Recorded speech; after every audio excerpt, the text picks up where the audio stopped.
guy is so funny. Good friend of mine, Mr. Patrick. Holbert!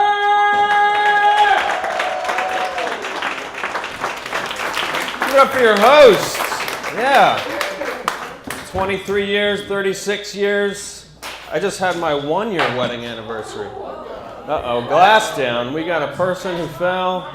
Mazel tov, everybody, 36 years. Oh, it fell from upstairs. Sharon Osbourne's really wasted up there. Miss, we'll get it back. Oh, is it a phone? Is it an electronic? What is it? Oh, it's a dildo. Oh my God, look at that, guys. That lady dropped her dildo clean out of her vagina. We're gonna need a mop. Oh no, it looks more dusty than wet. How old are you, Miss? Oh my gosh, hold on to your sex toys, everybody. Jesus Christ. All right. Sir, thank you for your help. We have hand sanitizer on the way. You guys are a raunchy crowd. I like this. I'm a raunchy guy. I had 1 year with my wife this month, 1-year wedding anniversary. My mom wants to know already whether we're going to have a boy or a girl. I'm like, Mom, it's 2018. Gender's dead. Also, we're a white couple, so we just hope to have whatever gets us the most likes on Instagram. She's like, no, really, what do you want, a boy or a girl? I'm like, Mom, it's 2018, we're a white couple, we're just hoping to not have a school shooter. Yeah, people get upset at that joke. I told that joke in Poughkeepsie, and this lady was like, Patrick, I'm a school teacher, you can't say that joke anymore. And I was like, why, are you triggered? A lot of people get uncomfortable. They say that joke's too soon. I think maybe it's too early. You guys know how to face the facts. I like you. Let's talk about good news. I got a beautiful wife. She's tall and lanky like I am. So when we go to bed at night, we don't spoon, we spatula. Yeah, other good news. I have 10 years sober on Monday, actually. Thank you so much. Some people don't know what that means.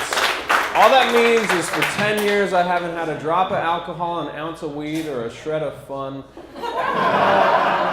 No, I love being sober. I go to a support group where we celebrate these anniversaries. We call them birthdays. So on Monday, I'm going to be a 10-year-old boy. And from what I understand, if I stay sober long enough, when I turn 21, I think I get to drink again. Which actually would be very bad, because every time I got wasted, I would take off all my clothes and climb buildings. I was like a sex offender Spider-Man. It really freaked people out. Like one time in Pelham, Westchester, this lady was like, Billy, get away from that man. Those are not spider webs that he's shooting. Some people think that's a cum joke. That is a joke about cum.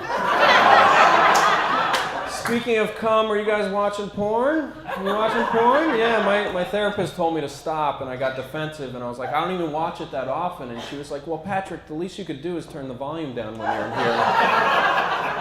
She was like, the thing is, porn is like a silent vampire that can steal away your creativity.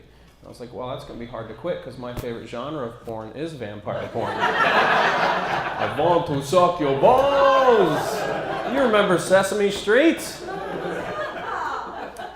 Yeah, I get addicted to everything. Porn. I'm addicted to ice cream. Like, I eat ice cream like a crazy, angry alcoholic. Like last night, I had a bad show last night. I went home and I binged on 2 pints of Haagen-Dazs, and then I kicked my dog down the stairs. I don't have a dog, don't worry. But the neighbors across the hall do. And that golden retriever was in my way. I'm addicted to coffee. I drink coffee like a coked up, jittery hornball. Like, I drink coffee until I feel like everyone in the room wants to fuck me. So Starbucks is a problem. I'm an addict. I'm an addict in so many ways. And I talk about these sex problems in the meetings I go to. And one guy was like, Patrick, just be careful. For us alcoholics, it's really easy to get sucked into sex addiction. And I was like, did you say sucked?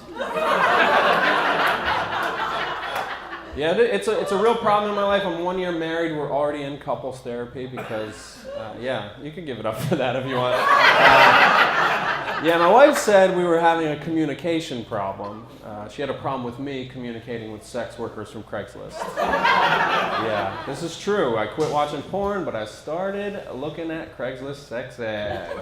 I'm like, well, I'm not looking at porn. I'm just reading the resumes of New York City's hardest workers. The short version is that I went to see a dominatrix. Anybody else like to have their balls stepped on? You can just clap. They're not clapping because their wives have them chained to their chairs. Yeah, I went to a dominatrix. I'll give you the short version of the story. I'm a 37-year-old man who likes to be dominated and humiliated and sometimes injured in a sexual way by women with strong personalities, while I'm also dressed like a lady. Does that make me a feminist? I don't know. This is true. I came out to my wife as a cross-dresser, which is an insane conversation to have with your wife, because first you got to come out of the closet, and then you got to go back in to find something cute of hers to wear.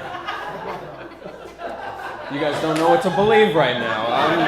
I'm bearing my soul. This is a secret I've kept since I was 13. I used to rummage through my mom's stuff, and I discovered I was turned on by the sensation of her nylon against my boy skin.